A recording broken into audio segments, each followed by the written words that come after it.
Hello there, how are you? Welcome back. Well, today I'm going to add my second batch of flow frames onto my hive that I split. It's been about a month now.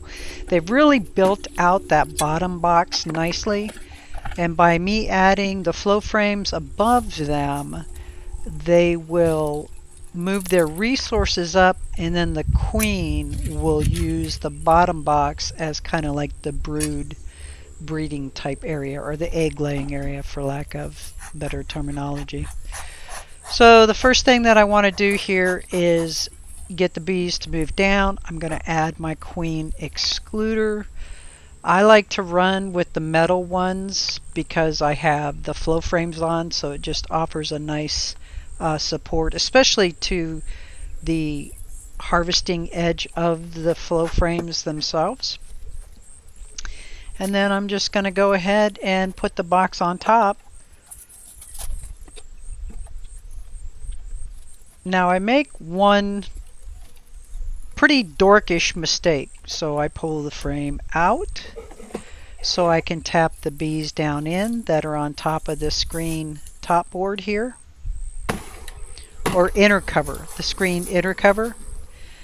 And when I did that, I still had the doggone flow frame in my hand instead of putting it in the box. It's like, what a dork move. Well, now I've made the bees aggravated, so one of them came up and tagged me on my right butt. You can see where it landed on me there. I'm zooming in for you. It didn't tag me very well. I kind of felt it, but it wasn't enough to pull its stinger out. So that little rascal came back where she had tagged me, and in just a moment you will see where it's something out of Forrest Gump.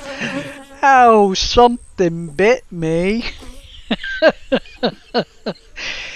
It's kind of funny when you tagged me. When the bee stings, you feel like a numbness. It doesn't hurt like oh my gosh or anything, but then you'll kind of feel it. It gets a little bit warm, kind of burning-ish, and then that daggum thing, it will itch for like a week after they've stung you. Now I don't use bee gloves.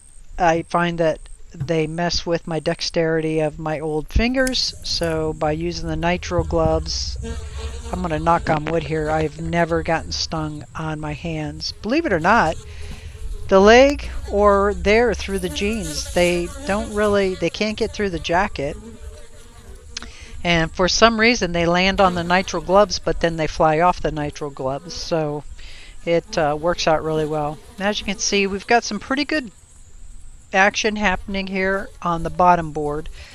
That reducer keeps the hive beetles at minimum. It also acts as a nice deterrent for those big wasps that everybody warns you about. It's just a really small opening. Now Florida is very hot, but I run a screened bottom board, so there's plenty of ventilation going through here. And I want to say, in all the time that I've had bees, I've only seen bearding on mine one time. The other thing is I keep my bees here underneath a tree.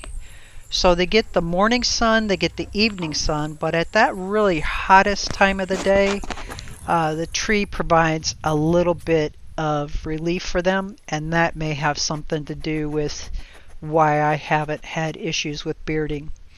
I know a lot of people say don't do it, don't do it, don't do it.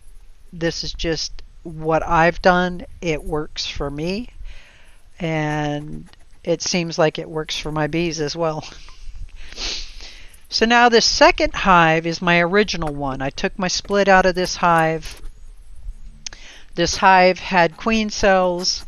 The queens took, or I should say the bred queen took her time getting back.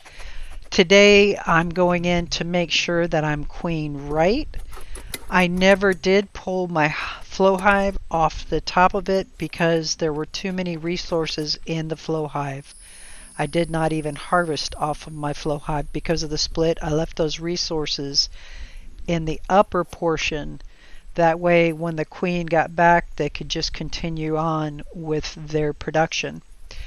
So here I'm simply just pulling things out, taking a look. I want to make sure that I have brood at different stages in there. And if I do have that, then I know I'm queen right without a doubt, which I do. Now, did I find the queen? Nope. I, I, I really struggle with finding the queen unless she's marked. But because I had different larvae down there at different stages, I knew that I was queen right. Because I never did find the queen in the bottom box, even though I was running this with a queen excluder, I needed to make sure, or try to make sure, that she hadn't snuck through that queen excluder and got up into the flow hive frames. When a mated queen comes back young like that, they're not as big as the older queen. So sometimes they can sneak up through the opening. I'm thinking there were enough open cells in the bottom that when she did get back, she was pretty happy with it. Had a real nice pattern in here, had a lot of different stages going on in here. So I went ahead, put everything back together. Go ahead and put my my queen excluder on there. And then I went ahead and put my flow frames back on. Now just know I didn't film it just because I didn't take the time to actually move the camera around on this second hive. But I did go through and look at the frames that actually had bees working on there just to make sure I did not see any larvae laid anywhere in there, or any capped cells, where there was potentially laid larvae in there. It was all nice and clear. They do have honey resources in there. They are capping the nectar. So I'm anticipating I will actually get a harvest off of this flow frame before this first flow of Florida Spring is up. Alrighty then. I want to thank you all for stopping by. Have an absolutely wonderful and blessed day. I'll see you next time. Take care.